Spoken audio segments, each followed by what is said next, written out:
నిరీక్షణ prayer house మరియు centre సంఘముల తరపున ప్రభు పేరిట మీ అందరికీ నా వందనములు. ఈ దినపు దేవుని మాట యెషయా గ్రంథం 53వ అధ్యాయం 4వ వచనం.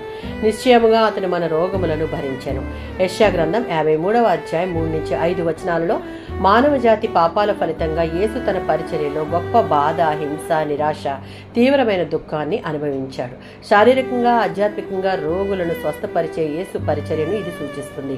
వ్యసనము అనగా రోగము లేదా బలహీనత అని అక్షరార్థం.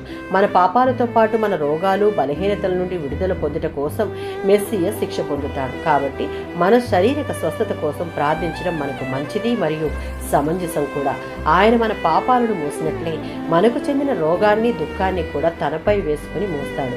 మనం పాపం చేసి దేవుని ఎదుట అపరాధులమయ్యాం కాబట్టి క్రీస్తు శిలువ పాలయ్యాడు. మనకు ప్రత్యామ్నాయంగా ఆయన మన పాపములకు శిక్షగా మరణాన్ని పొందాడు. తత్ఫలితంగా మనం క్షమాపణ పొంది దేవునితో సమాధానం పొందాం. మత్తయి సువార్త 8:17 యెషయా ద్వారా ప్రవచింపబడిన భవిష్యత్ వాక్కు యేసు ప్రభు వ్యాధులున్న వారిని బాగు చేసే వారి పరిచర్య ద్వారా నెరవేరింది. అది ఆయన దయను తెలియజేస్తుంది. బాధల్లో ఉన్నవారి పట్ల ఆయన సానుభూతిని, వారి వ్యాధులను పారద్రోలడంలో ఆయన కనుపరిచిన శక్తిని తెలియజేస్తుంది. 1 పేతురు పత్రిక 2:24. మనం పాపముల విషయంలో ఆయన చనిపోయి నీతి న్యాయాల కోసం బ్రతకాలని ఆయన తానే తన శరీరంలో మన పాపాలను మ్రాను మీద భరించాడు.